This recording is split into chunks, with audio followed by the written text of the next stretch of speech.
Hello, what's up, guys? It's Mr. Juju Day. So, আমরা আসছি আপনার পুরান ঢাকায় যাইতেছি বাসায়, বাট গাড়ি নাই, বুঝছেন?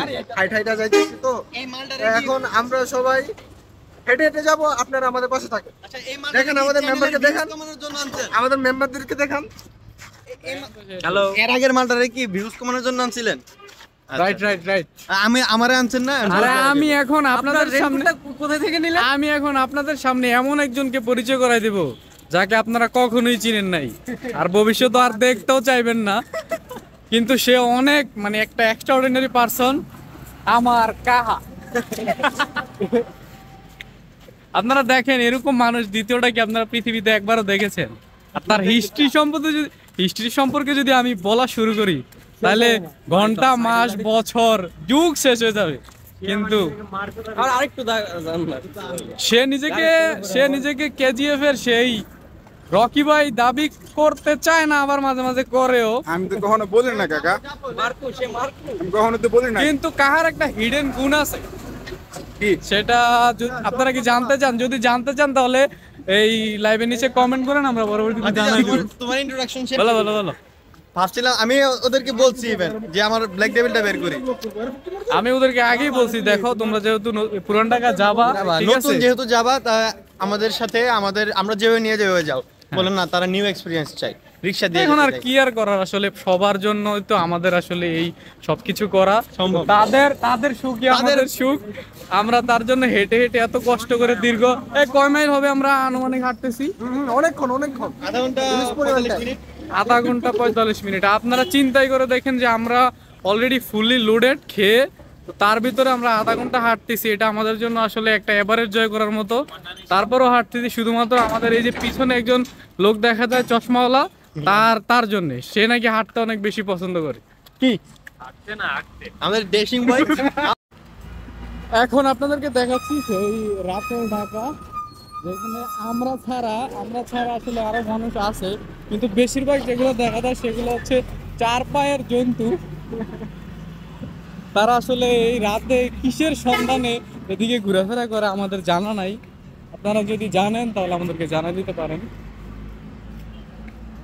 আমরা আবার ঘুরিতে হলে তাই যে সেই ঢাকা মেডিকেল, রাতেও ঢাকা মেডিকেলে সবকিছু আগের মতোই।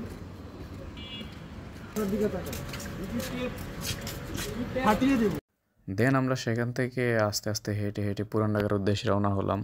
আমাদের মেইন টার্গেট ছিল যে কিছু সময় স্পেন্ড করব রাতে এবং খাওয়া দাওয়া করব। তো রাতের ঢাকা অ্যাকচুয়ালি দেখতে অনেক সুন্দরই লাগে। তারপর আমরা সবাই ডিসাইড করলাম যে প্রথমে পান ট্রাই করব। মামার থেকে পান নিলাম এবং সবাই একটা একটা করে ট্রাই করলাম। খুব ভালোই লাগলো, যেহেতু প্রথমবার ট্রাই করেছি। অনেক কিছুই আসলে ইনগ্রিডিয়েন্টস ওরা ইউজ করেছে। আমরা পানটাকে সবাই এনজয় করলাম। পান খাওয়ার পরে আমরা চিন্তা করলাম যে যেহেতু অনেক রাত হয়ে গেছে, ক্ষুধাও লাগতেছিল, তারপরে চিন্তা করলাম কি খাওয়া যায়। দেন সবাই মিলে কাবাব খেতে গেলাম। বিসমিল্লা কাবাব হাউস থেকে আমরা নান এবং কাবাব অর্ডার দিই, সাথে আমাদের ছিল মাউন্টেন ডিউ।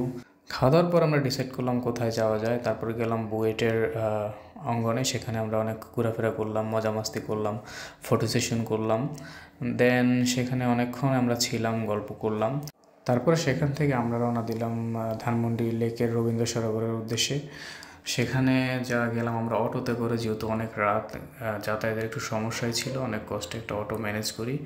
দেন সেখানে অনেক মজা করে করে যাই রবীন্দ্র সরোবরে। সেখানে গিয়ে দেখি যে পদ্মগুলো ফুটে আছে। বললাম যে পদ্ম ফুলগুলো যেভাবে নিতে হবে। দেন 2টা পদ্ম ফুল আমরা অনেক কষ্ট করে ছিললাম এবং আমাদের যেই one and only full and final সেই বয়কে আমরা পদ্ম ফুল দিয়ে সাজিয়ে দিচ্ছি।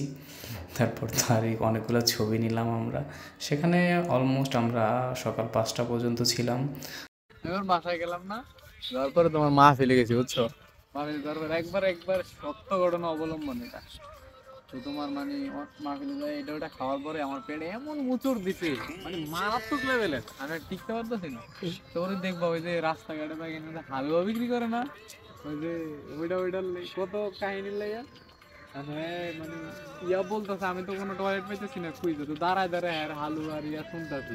কতক্ষণ পরে বলতেছে কেউ যাবেন না, সবাইকে বলতেছে পেটের পীড়াও ভালো হয়ে যাবে। সেখানে আমরা এভাবে গল্প করার পরে আমরা ডিসাইড করলাম যে আমরা এখান থেকে বের হয়ে পুল খেলতে যাব। 6 hours later. যেমন ভাবনা তেমন কাজ, তারপরে আমরা চলে গেলাম মিরপুরে। মিরপুরে দুপুরের দিকে আমরা সেখানে গিয়ে বসলাম এবং কয়েকটা ডাইন পুল খেললাম, ভালোই লাগলো। পুল আসলে এর আগে তেমন একটা ট্রাই করা হয়নি, ফার্স্ট টাইমই বলা যায় যে আমরা পুল খেলতেছিলাম। আমাদের ভিতরে তন্ময় আছে, উদয় আছে, ওরা যথেষ্ট পুল ভালো খেলে, তো ওদের সাথে আমরা দুজন করে পুল খেললাম। মোটামুটি সময়টা ভালোই আমাদের কাটছিল। তারপরে আমরা সেখানে পুল খেলা শেষ করলাম। অলমোস্ট 4-5 গেম আমরা খেলেছি। তার ভিতরে আমাদের একজন ছিল ওই যে যাকে আমরা সবসময় দেখাই এবং যাকে দিয়ে আমরা পদ্ম ফুল দিয়ে সাজিয়েছিলাম, সে যে কী পুল খেলছে ওটা আসলে বলা বাহুল্য। আপনারা পুরো ভিডিওটা যদি মনোযোগ দিয়ে দেখেন আশা করি বুঝতে পারবেন। যতক্ষণ পর্যন্ত আমরা সেখানে ছিলাম আমরা প্রত্যেকটি বোর্ডেই ট্রাই করেছি এবং নানা রকম স্টিক ছিল সেগুলো দিয়ে ট্রাই করলাম। মোটামুটি শিখেছি বলা যায়। আপনারা চাইলেও পুল ট্রাই করতে পারেন, যারা আসলে একটু ব্যস্ততার ভিতরে থাকেন, চাকরি টাকরি করেন, পুল খেললে মানসিক শান্তিও পাবেন। সো মাঝে মধ্যে খেলাধুলাও দরকার, সেজন্য আমরা আসলে হঠাৎ বের হয়ে যাই, খেতে বের হয়ে যাই, সেটা যে কোনো টাইম হতে পারে। সো এই আর কি, সবাই ভালো থাকবে।